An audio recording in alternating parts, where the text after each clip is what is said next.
And more reactions continue to trail the mob attack of Deborah Samuel, a student accused of committing blasphemy in Sokoto. At a book launch in Abuja, a member of the House of Representatives, Honorable Shina Peller, condemned the gruesome murder of Deborah. The lawmaker, however, commended the government for quickly dousing the tension resulting from the attack, but wants the perpetrators to be brought to book. Peller, a peace ambassador, has been undertaking a tour across the country to build unity amongst ethnic and religious groups. The book, launched on national peace, The Turning Point, is part of a wider avenue to spread the message of love and peace in Nigeria. What happened in Sokoto, I understand that the late lady, may her soul rest in peace, you know, it was a case of allegedly blaspheming the holy prophet. May his soul rest, sallallahu alaihi wasallam, may peace be unto him. For that reason, it is bad. But that doesn't mean that we should take laws into our hand. God created heaven and God created hellfire for a purpose. And God should be the judge. No man should judge for God. It's insane to think you can fight for God. You can't fight for God. Even Islam is a religion of peace. Even Muhammad sallallahu alaihi wasallam preached peaceful coexistence among us as human beings. So for no reason, we must put laws into our hand. And I implore the federal government and security agencies to make sure that whoever and any group that is behind that should be brought to book. The high unemployment rate in the country has been identified as one of the major reasons for the high rate of crime. With many youths still jobless across the country, there's pressure on governments to find a solution to the crisis. However, one man has been in the forefront of youth empowerment and peaceful coexistence. He is the lawmaker representing Iseyin, Itesiwaju,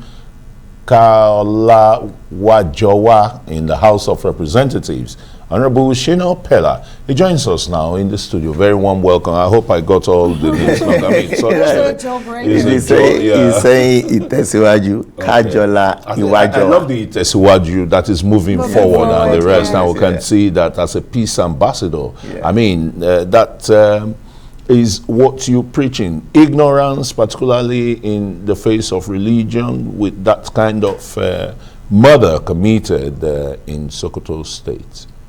Honestly, what happened in Sokoto State is something that shouldn't be happening, you know, in a sane situation, because as human beings, whether we like it or not, everybody will die, come to an end, and God has made us to realize that we are only spending an amount of time in this world. Nobody, even Muhammad sallallahu alaihi wasallam, you know, was not spared by the Almighty Allah. So everybody will die. So God has created heaven and God created hellfire. And the main impact, the main purpose of every soul that is created is one, to worship God, which God is the destination. So the Christians have a route to God and the Muslims, they have a route to God. But God is the destination. But whether we like it or not, we still worship God among ourselves. So even if someone says something bad to you as a person, it still doesn't mean that you have to say something bad to that person, because that person's bad deeds will be recorded. Okay, that's quite understandable. But, you know, such a crime or abnormality, I'll call it, being committed in an educational institution, what are the youths really learning? Are they learning anything? No, it just shows that sometimes, you know, with when it comes to religion, sometimes it's not about even the youth. It is just about, you know, maybe sometimes I can tie it to, you know, some sort of illiteracy in some, you know, some areas, you know, some people. Because for somebody like me, I do not expect that because even Anabi Muhammad sallallahu alaihi wasallam would not even fight you for insulting him. You understand? Because he knows if you insult him, I'm sure we'll pray for you. So on a normal day, it should be, you know, there are some things that you don't just, you know, put your hand into, and it is what we, the way we are taking care of ourselves. Whether we like it or not, as Muslims, we understand that there is a day of judgment. Right. And that day of judgment is what everybody should focus on. And, you know, Muhammad himself, you know, will be there.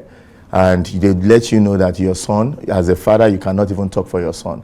As a mother, you cannot even talk for your daughter. So why are you fighting for somebody in this heart when you know that you'll be judged by yourself? Well, at the end of the day, judgment is not just synonymous to Islam. It's what most of the major religions really preach. So everyone should learn to just coexist with each other.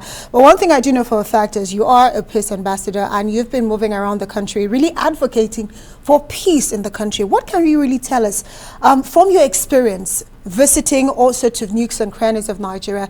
From the experience you have seen, what do you think it would take to fix it, to avoid the kind of scenario we saw a couple of days ago?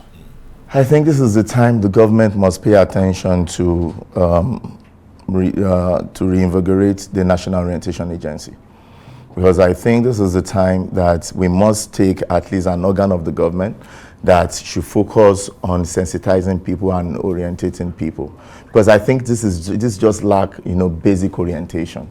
Because looking at what happened in Sokoto, something that even I condemn, myself, and that was why I had to even come out to make that video that I made, in my office. Because I believe that as a person, we must understand that you need to show love to your next person. And this is one of the reasons why the country is where the country is not today. Ethnicity, is a factor that breaks us. Religion is a factor that breaks us. But if you go back to this religion and you go back to this ethnicity, you see that everybody comes from one source. So at the end of the day, it's just maybe the belief in people's mind, in people's head. And if the government wants to do something about that, then National Orientation Agency should. Do you see an economic angle to this? Especially because looking at, it's beyond Deborah Samuel, God rest her soul, we're seeing a lot of mob-type killings, even in the South. I know that the same day Deborah was killed, there was a young man who was killed in Lagos by tricycle operators.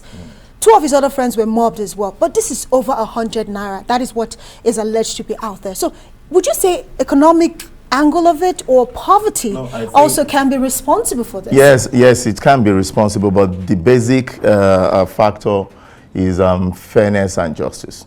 When you don't get, justice, then peace will be disturbed. And people must now realize now that Nigeria has gotten to a stage where we need to put peace at the forefront before any other thing.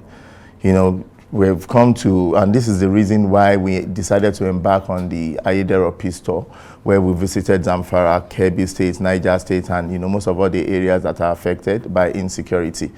And one thing that we're trying to do at that time is, apart from visiting the traditional rulers and engaging them, on how to engage the youth and to make sure that the youth play an important role in the peace of the country. So whether we like it or not, you cannot talk about peace in Nigeria and don't talk about the youth, because you have to make sure you engage them. You have to make sure you sensitize them. Very well indeed. But let's come back to this religious matter threatening to, divide the country every now and again, and issue of ethnicity. Should religion be regulated? You are a lawmaker. You are even, angling to go to the Senate of the Federal Republic of Nigeria. Would there be anything wrong with this kind of dastardly act? No, definitely it is wrong. No, their act is wrong, and that is why we are calling for federal government to take. So religion be regulated? Yes, religion should be regulated. My religion did not teach me to kill people. I'm a Muslim. I pray 5 times daily. And there's no regulation that you give to Islam that you tell me not to pray 5 times daily. Right. But Islam doesn't say that I should go and kill somebody because somebody insulted the Prophet. Right. And as we get ready to wrap up this conversation, well, you've been in the House of Representatives, quite vocal. I know that you did ask for donations to run for president, but now you've settled to run for a senatorial seat come 2023. Let's talk about what you have done for your people while in the Green Chambers, why they should actually come out en masse and vote for you to go to the Senate. Thank you.